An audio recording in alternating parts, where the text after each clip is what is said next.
राम राम मंडळी। तर आज तुम्हाला एक अशी आयुर्वेदिक भाजी दाखवणार आहे। ते म्हणजे हिवाळ्यामध्येच खाल्ली जातं आणि नक्की खा, कारण की त्याच्यापासून तुमची कंबरदुखी, पाठदुखी, मणकेदुखी हे म्हणजे हिवाळ्यामध्ये आपला कटवा भरतो ते पण दूर होऊन जाणार। तुम्ही भाजी चवीला पण भन्नाट आहे। पावसाळ्यामध्ये तर उगवते ही भाजी, पण हिवाळ्यामध्येच याचं महत्त्व आहे। कारण की हिवाळ्यामध्ये याला फुलं येतात, पावसाळ्यामध्ये याचं झाड उघडते आणि हिवाळ्यामध्ये याला फुलं येतात। तर नेमकी तुम्ही ओळखलीच असणार की ही भाजी कोणती आहे, सांगा तर मग यांना। तर ही भाजी बोरूची भाजी म्हटल्या जाते याला। चवीला एवढी भन्नाट येते की काय सांगा तुम्हाला। आणा आणि खा।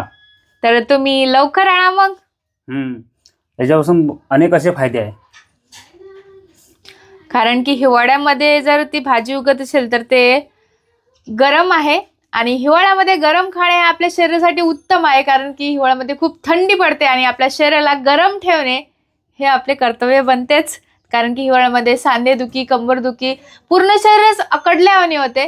तर ही भाजी खा आणि आपले शरीर सुदृढ ठेवा, ही माझी इच्छा आहे तुमच्यासाठी। कारण की बोरूचे फुलं कुठेही भेटून जाणार। जर तुम्ही गावला जात असाल तर रस्त्याच्या कडेला पण बोरूच्या फुलाचं झाड तुम्हाला दिसणारच।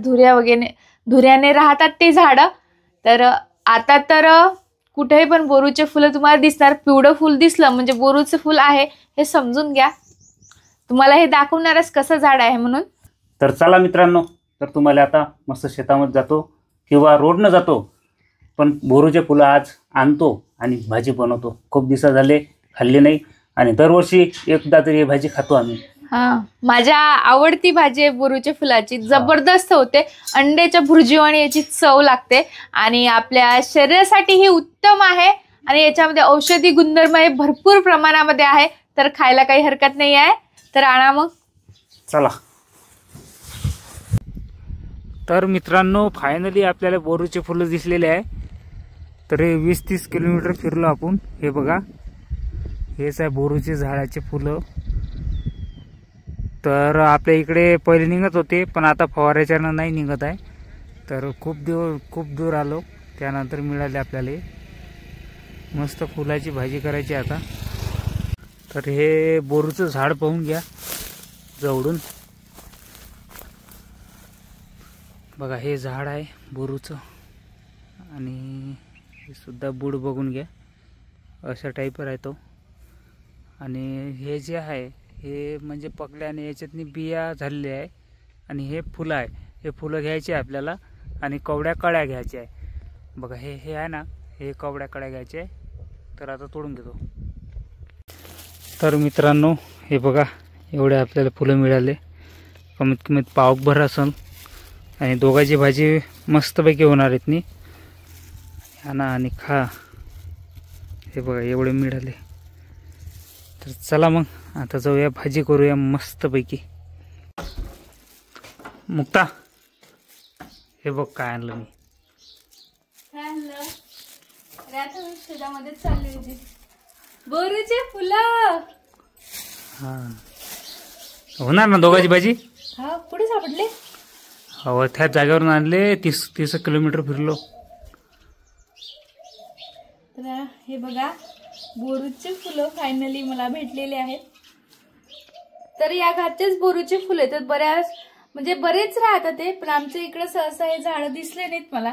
असतील, मी काही एवढी फिरलेली नाही आहे। आणि याची चटणी जबरदस्त होते आणि याच्यात आयुर्वेदिक गुणधर्मही बरेचसे आहे। तर हे बघा, आणि मस्त बोरूचे फुलं आणले आणि मी निवडून सुद्धा घेतलेले आहे। यातला कचरा वगैरे असं काढून घ्यायचं आणि हे वाढलेली पानं पण काढून घ्यायचे। असं हे काढून घ्यायचे आणि याला जास्त काही तोडण्या वगैरेची आवश्यकता नाही। बस त्याचं असं वरपून आणायचं आणि त्यातलं पानं वगैरे काढून घ्यायचं। याला चिरण्याची काही आवश्यकता नाही आहे।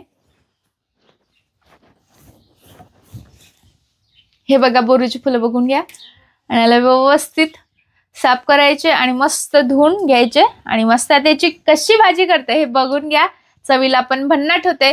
जर तुम्हाला याची ओरिजिनल चव हवी असेल तर अशा प्रकारे भाजी करा। खरी चव इथला तुम्हाला मिळायचं। जास्त साहित्याला लागणार नाही, कमीत कमी साईजदार चवदार भाजी आणि आपल्या शरीरासाठी पौष्टिक भाजी ही तयार होणार आहे आज। तर हे तुम्हाला माझ्या हाताचा कलर दिसत असेल, तर काल मी तुळशीला कलर दिला त्यामुळे लागलेला आहे, निघत काही नाही आहे. याला काय लागते मला काही माहित नाही काढायला. तर बघून घ्या माझ्या तुळशीला मी कसा कलर दिलेला आहे.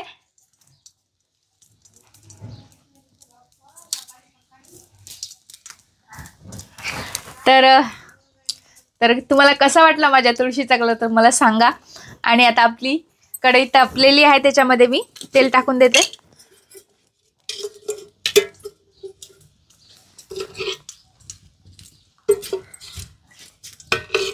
तर 2 आपलं मी तेल टाकून घेतलं. तर इकडे बघा, तुम्हाला म्हटलं कमीत कमी साहित्य घ्यायचं.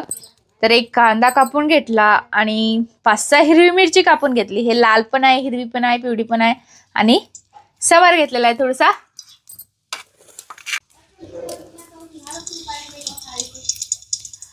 तर तेल आपलं तपत आलेलं आहे. तर सुरुवातीला हिरवी मिरची टाकायची. हिरवी मिरची होऊ द्यायची पहिले थोडीशी आणि नंतर कांदा टाकायचा. तुम्ही अगोदर कांदा टाकसाल तर हिरवी मिरची होत नाही, मग ते व्यवस्थित लागत नाही. तर हिरवी मिरची अगोदर होऊ द्यायची मस्त. तर याच्यामध्ये जिरं गिरं मी काही टाकलेलं नाही आहे, कारण की आपल्याला बोरूच्या भाजीची अस्सल चव हवी आहे. तर फक्त 2 साहित्य वापरा आणि भन्नाट अशी भाजी बनवा बोरूच्या फुलाची. चवीला पण भन्नाट आणि खरं सांगते आपल्या आरोग्यासाठी खूप उत्तम आहे. याच्यात अनेक प्रकारचे औषधी गुणधर्म आहेत आणि अनेक औषधांमध्ये बी याचा वापर केलेला आहे असं आढळून येते. असं व्यवस्थित पाण्याने धुवून घ्यायचं. याचे कड्या फुलं सगळं याच्यामध्ये टाकायचं. नुसतं फुलं नाही घ्यायचे, याच्या कड्या पण घ्यायच्या ह्या अशावाल्या आणि व्यवस्थित धुवून मग याची मस्त भाजी करायची. तर आपल्या मिरच्या ह्या झालेल्या आहेत. तर याच्यात आता टाकायचा कांदा.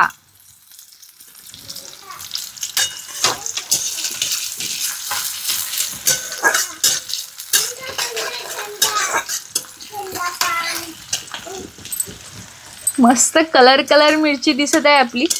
आणि भाजी जेवढी दिसायला देखणी असली तेवढी खायला पण मस्त असते.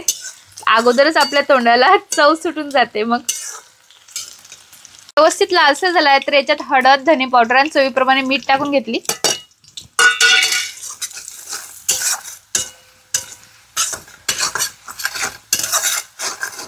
तर हे बघा मी याच्यामधून फुलं काढून घेतले. तर आता मी याच्यात टाकून देते.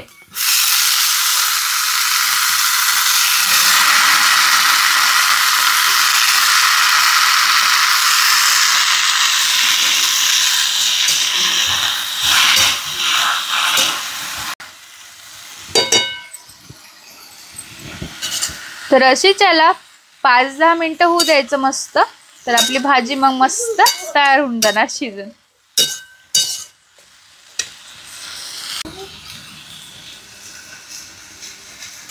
तर आपली भाजी आता होतच आलेली आहे. तर आता टाकून घ्यायचं सांबार वरतून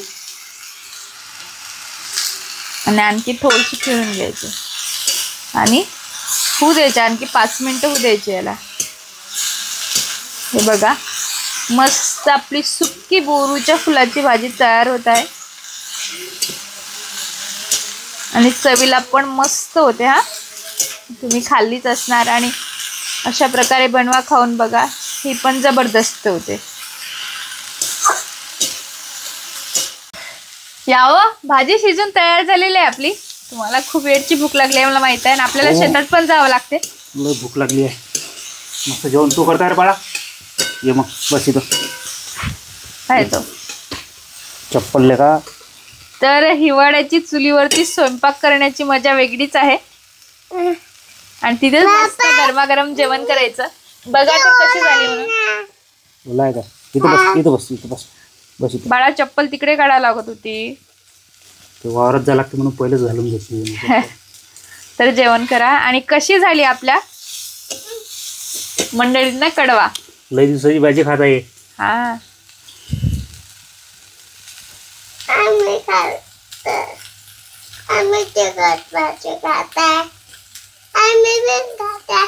काय वाटते मुक्ता लय भारी झाली हो भाजी. आहे ना, चवीला लय भन्नाट झाली. मला पहिलेच म्हणत असते, अशा रानभाज्या चवीला भन्नाट राहते आणि आपलं शरीर पण सुदृढ ठेवतात. तूही पण जेवतोस का रे? थांब, पोळी आण घरातून. याला पण देते थोडीशी, याला मिरची काढून देते.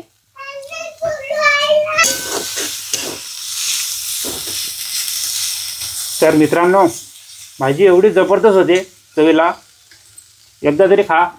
शम अंड्याच्या भुर्जीसारखी भाजी होते आणि आपलं आरोग्य पण चांगलं राहते. तर व्हिडिओ आवडला असेल तर चुलीवरची चव या यूट्यूब चॅनलला नक्की सबस्क्राईब करा. चला तर भेटूया अशाच प्रकारच्या नवनवीन चुलीवरच्या रेसिपींमध्ये. धन्यवाद. हो, आणतो बाळा पोळी.